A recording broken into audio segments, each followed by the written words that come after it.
Արայի ախպոր բալա։ Ես չուզեցա ատեցին ասեմ, որտեվ գիտեմ մեթալույա խփի։ Հետո շուխորան գնելու, որ քերոփիքի թեմաները ատեցնա փակում։ Դու ջոգում ես ախպեր։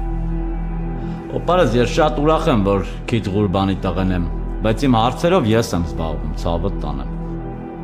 Ես գիտեմ, դրա համար քեզ ասում եմ։ Այն օրը զանգեցի Հայկոին կանչեցի, ասեցի այլ մեծ խոտկա անենք։ Ես առաջարկեցի, որ քերոփիկին ճանաչեն քերոփ։ Դաժե զանգեցի Մոսկվա Սլավիկին։ Սլավիկը ասեց բջե ջան, ոնց ասես տենց է լինելու։ Ոնց օպար։ Պաստորան Տաշկենտսկի Սլավիկին ասել ես իմ մոմենտով, ասել է հարց չկա, ինքը ինձ գիտի։ Դե սպասի, էդ եմ ասում էլի։ Ես քո մասին լրիվ կուրսի եմ պահել Սլավիկին։ Ու ասել եմ, որ ես եմ քո գարանտը։ Ասել եմ, որ դու կարգին տղա ես, ու քո սաղ ապրածը ճիշտ է։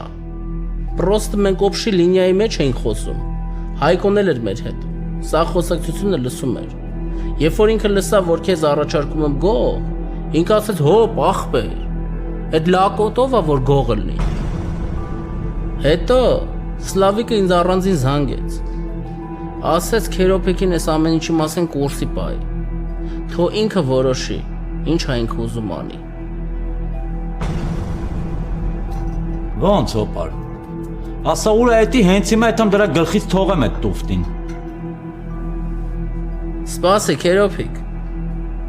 Էս ամեն ինչը պետք է խելքով արվի։ Դե ասա ոնց անենք, որ սա ճշտի մեջ լինի օպարս։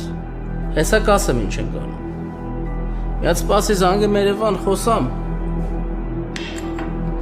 Դրանից հետո կասեմ մեր քայլերը։